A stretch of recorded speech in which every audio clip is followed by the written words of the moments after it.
and welcome back to my channel. I am Jessica Morehouse, and in this video, we're going to be talking about student credit cards because I recently, got a question from one of the students in my Wealth Building Blueprint for Canadians course. And in this course, yeah, it's about investing, but I allow my students to ask me whatever the heck they want. And one of the students has a son who was turning 18, going to university next year, and she wants to help him get his first credit card. And she had a bunch of questions, and I thought, you know what?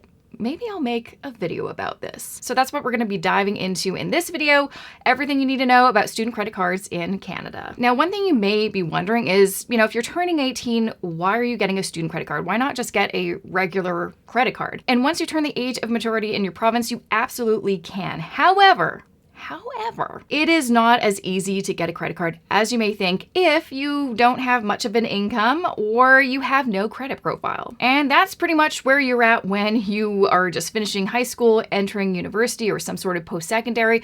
You don't have a credit score. You probably don't have any income coming in. You're not really an ideal candidate for one of the credit card companies to approve you to borrow money from them. And that's why getting a student credit card is a great way to start building that credit and get that credit profile, because as long as you meet their eligibility requirements, which I will go through in a moment, you'll be approved. It's pretty easy to get a student credit card. It is not as easy to get a regular credit card once you turn 18 or 19. That's why most people, if they're not going to go to post-secondary, they will apply for a secured credit card. These cards are meant for people with no or bad credit, so they can either start building their credit or build their credit back up. Now, these type of cards typically require a deposit, usually about $300 or $500, and also usually a monthly fee. Now, I'll make a future video all about secured credit cards. However, if you have any questions, please leave them in the comments. Now, before moving on, I also want to make a few things really clear because they're really important. First, if you have a supplemental card from your parent, which means they opened up a credit card, then gave you a supplemental credit card so you can use, this does nothing to help you build your own credit because this is linked to your parents' credit. Similarly, if you open up a prepaid credit card through one of the many brands like Coho, Neo, and Wealthsimple,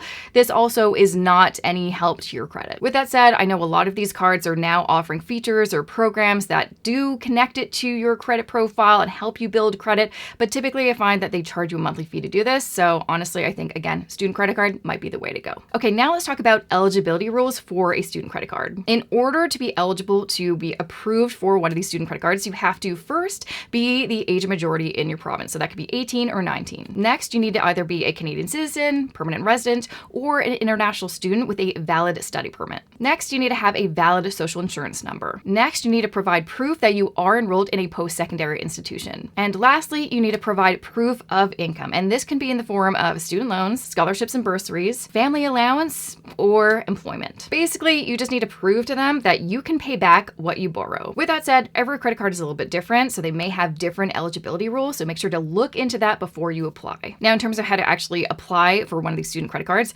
most of them now allow you to do it online or over the phone. However, some do require you to actually go in person and talk to someone in branch. Specifically, if you're an international student, most of these credit cards do require you to go in branch. Now, in terms of how much credit they will give you, it's not a lot. And that's because, again, you're a student with no or low income and no credit profile. So what you're looking at is maybe $500 to $1,000. However, over time, you may be able to increase that credit limit, especially after proving that you are responsible with credit by paying whatever you borrow on time in full every single time. Not only that, as you do build that credit and you start seeing that credit score and things are looking good, you may actually want to apply for a second student credit card. Now, this may not be necessary for everyone, but let me just give you a little anecdote. So when I was a student at university, I did have 2 credit cards, and here's why. I didn't just have to pay my own tuitions and books, I was in a film program, and so I actually also had to rent film equipment like lights and cameras. Those things were expensive, and typically I would have to provide a credit card to give a deposit,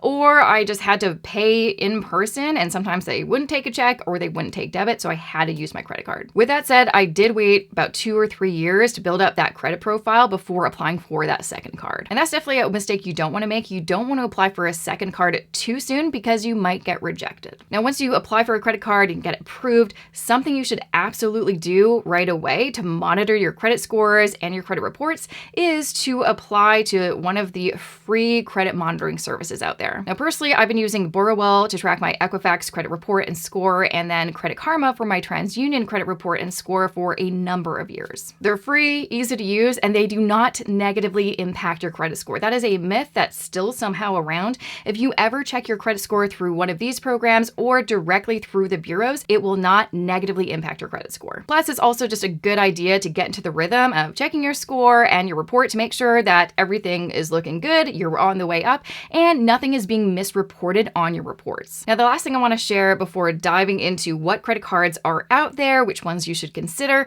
is getting a student credit card is not the only way that you can build your credit as a student. One easy way to start building your credit is through your cell phone or your internet package. You may not be aware of this, but lots of the telecom companies do report your payments on your cell phone or your internet to the bureaus. For example, I had a cell phone plan through Virgin, and all of those payments I made over the course of 5 years are on my Equifax report. And thankfully, I never missed a payment, so it actually helped me build my credit score. So if you have a cell phone, or maybe you have internet wherever you're living, you want to have those under your name, even if your parents are helping you pay for them, because it will help your credit scores. Now, another thing that may be reported to the bureaus is your rent. Now, previously, rent was never included on your credit reports, but now they can be, except if you live in Quebec, they still aren't. Landlords can now report your rent payments to the Landlord Credit Bureau, which then goes on your Equifax report. You may not think this is a good thing, but I actually do, because a lot of people out there, they rent, they're making their payments on time, and maybe they have some credit card debt, or maybe they just can't be approved for credit. This is one way that they don't have to borrow money, but they can actually build their credit and get that better credit score over time. Now, this is something you're gonna have to ask your landlord about, whether they do this or not, and if they aren't aware about this program, because it is relatively new, you may want to provide them some information so they can sign up. Okay, now for what you've probably been waiting for, let's talk about student credit cards, which ones are out there, what you should apply for. Now, to make things easy for you, and honestly, I wanted this spreadsheet for myself as well, because when you're doing like research online, often you'll find blog posts or videos and they only highlight 1 or 2, maybe 3 credit cards. I have built a spreadsheet that lists all of them. This way you can take a look at all the different student credit cards available by the big banks, and then you can decide which one is the right fit for you. Okay, so here's the spreadsheet. Again, if you want to download it, just click on the link in the description for this video. Now, how I've organized it is first by financial institution. And again, once you make a copy of this, you can easily sort it however you like. Then by the name of the credit card, and then it links to the page on that bank's website. Then by brand, whether it's a MasterCard or a Visa, and then by reward type. So is it cashback? Is it some other rewards program like Air Miles or Aeroplan or something like that? This is how to earn cashback or rewards by, get 3% cashback on groceries, 1% on recurring bills, what have you. This will have all that information. As you can see, some of them don't have anything. If there's a welcome offer, these do change. So again, this is as of July 21st, 2024. This may change if you're looking at this at some time in the future. So make sure to look on the website. Now, this is where it'll list if there's an annual fee for the card or not. This will tell you what the interest rate is on purchases or if you do a cash advance. Now, I want you to go through the spreadsheet so you can decide, what do I want in terms of, do I want a Visa or MasterCard? Do I want to get travel points, or would I prefer cash back? Do I want to have a no annual fee card, or do I want to pay an annual fee? Now, in general, I think if you're a student, you're probably leaning more towards no annual fee, and I'd have to agree. The only ones in here that have an annual fee, and again, it's not that much, it's like $29 or $48. However, it's usually because they are offering you lower interest. Like for instance, this one, Scotiabank Value Visa Card for students, is because they're offering you only 12.99% interest on purchases or cash advances. Now, of course, some of these credit cards do provide other benefits that I haven't included in the spreadsheet, because then it'd just be a very big, bulky spreadsheet. But that could include, discounts at certain retailers, insurance, travel insurance, things like that. So when you are kind of making your top 3 list or what have you, take a look at all of the perks and then write them down so you can really see all the things that you're gonna get. And then make sure that you do take advantage of them. So often I feel like people get credit cards and they never use some of these really great benefits. Now, the last thing I'll share is, you may be wondering, why are some highlighted in yellow? And those are my personal favorites. So I will say this was actually the first credit card that I got when I was a student, and I I still have it. I guess one thing I should also probably tell you is when you're choosing your student credit card, this may be a card that you hold on to for decades. And it's not always going to be a student card. So when you finish school and you start working, what you can do is you can request from that credit card provider, hey, I am no longer a student, I'm now working. I want to upgrade my card, preserve my credit history to the non-student card. And that's what I did with this BMO card. I started with a student card that I used in school, and then once I finished school, I upgraded to the regular card. Now, it's not really a card that I use day to day anymore because there are some better cards out there in terms of cashback and rewards. However, I love that it has no annual fee. I put one purchase on it every year just so I don't get an inactivity fee. But the biggest benefit is it still helps me and my credit score because I've had it for over 18 years, which means it is reported to the credit bureau that I've had this and I've been very responsible with it for over 18 years. This is one of the elements to help boost your credit score. So this is just to say that when you are selecting a credit card, also have it in mind that this may be a card that you hang on to for decades, and so you want to choose one that you're gonna like having around in your wallet. Now the next one I've got here is a pretty great one because again, no annual fee. You get a welcome bonus of 10,000 Aeroplan points.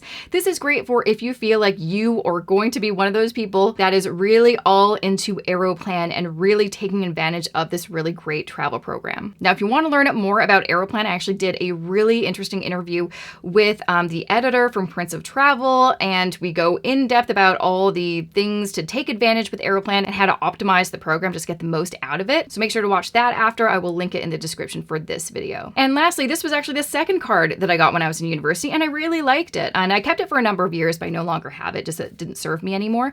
But is the Scotiabank Scene Visa card. Scene points were crap back then, but I was a film student, so I was happy getting free movies.